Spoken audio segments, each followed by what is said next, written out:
یہ آج کے دور میں آپ کے پاس بھی یہ جو کوبرا ہیلی کاپٹر ہے، اس میں یہ سسٹم لگا ہوا ہے کہ آپ میزائل داغ چکے ہیں تو بعد میں پروگرام تبدیل ہو گیا تو آپ بٹن دبائیں تو اپنے ہدف کو تبدیل کر سکتے ہیں۔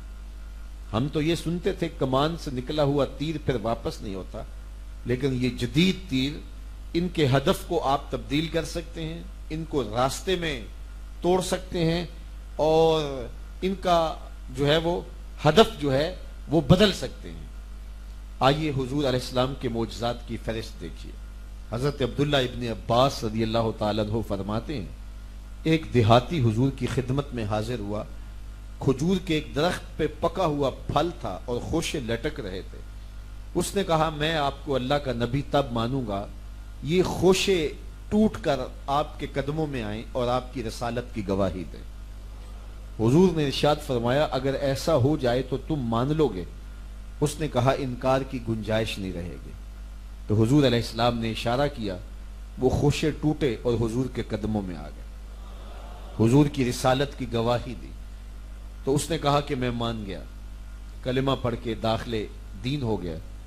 اب وہ ٹوٹے ہوئے کھجور کے خوشے حضور اس کی جھولی میں ڈال دیتے، وہ اپنے قبیلے میں جا کے بانٹتا اور بتاتا کہ میں نے مطالبہ کیا اور یہ خوشے ٹوٹ کے جو ہے وہ قدموں میں آ گرے، یا حضور صحابہ کو دے دیتے، وہ فخر کرتے ہم نے معجزے سے توڑی ہوئی کھجوریں کھائی ہیں۔ لیکن حضور جانتے تھے قرب قیامت میں میزائلوں کے رخ موڑے جائیں گے۔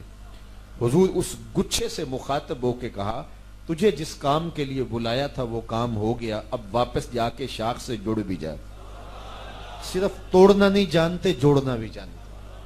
تو حضور کے معجزات کی فہرست دیکھتے جائیں اور ہر دور کا بانکپن دیکھتے جائیں، آپ کو ہر دور کے فخر کو حضور کا کوئی نہ کوئی معجزہ توڑتا ہوا دکھائی دے گا۔ لیکن دو دور حضور کے انتہائی اہم دور ہیں۔ ایک جب حضور تشریف لائے تو یہ زبان و بیان کا دور تھا، تو سب سے بڑا معجزہ قرآن دیا گیا، اور ایک ہے قرب قیامت کا زمانہ، اور یہ سائنس کے عروج اور بانکپن اور انسانی عروج اور انسانی سفر کی بلندیوں کا زمانہ ہے۔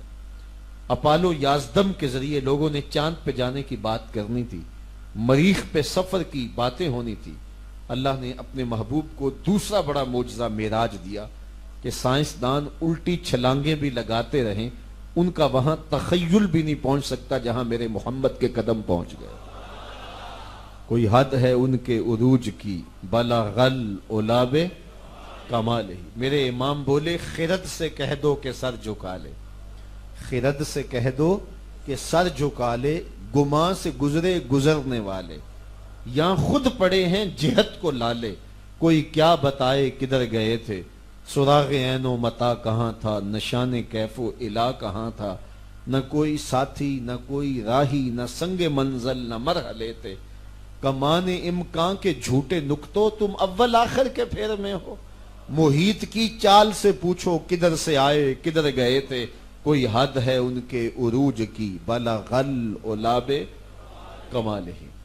قرآن مجید کی اس آیت کریمہ کو دیکھیں تو بالکل یہ سائنسی ترتیب کے مطابق ہے۔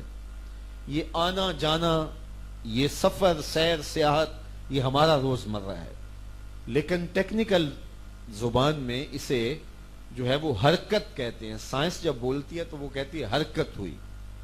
اب حرکت کے لیے فلسفے کے سائنس کے 6 سوال ہیں۔ حرکت کس نے دی؟ خود بخود حرکت نہیں ہوتی، کوئی محرک ہوتا ہے۔ حرکت کس کو دی؟ حرکت کب دی؟ حرکت کہاں سے دی؟ حرکت کہاں تک دی؟ حرکت کیوں دی؟ یہ 6 سوال ہیں۔ یعنی محرک کون ہے، متحرک کون ہے، مبدأ حرکت کیا ہے، منتہائی حرکت کیا ہے، زمان حرکت کیا ہے، وجہ حرکت کیا ہے۔ اب قرآن مجید کی صرف ایک آیت پڑھ لیں، یہ سارے سوال ایک آیت میں ان کے جواب موجود ہیں۔ محرک کون ہے؟ سبحان الذی اسرا۔ متحرک کون ہے؟ بعبدہ۔ مبدأ حرکت کیا ہے؟ من المسجد الحرام۔ منتہائی حرکت کیا ہے؟ الی المسجد الاقصی۔ زمانی حرکت کیا ہے؟ لیلن۔ وجہ حرکت کیا ہے؟ لنوریہ من آیاتنا۔ تو اس ایک آیت کے اندر ان 6 سوالوں کا ترتیب کے ساتھ جواب دیا گیا ہے۔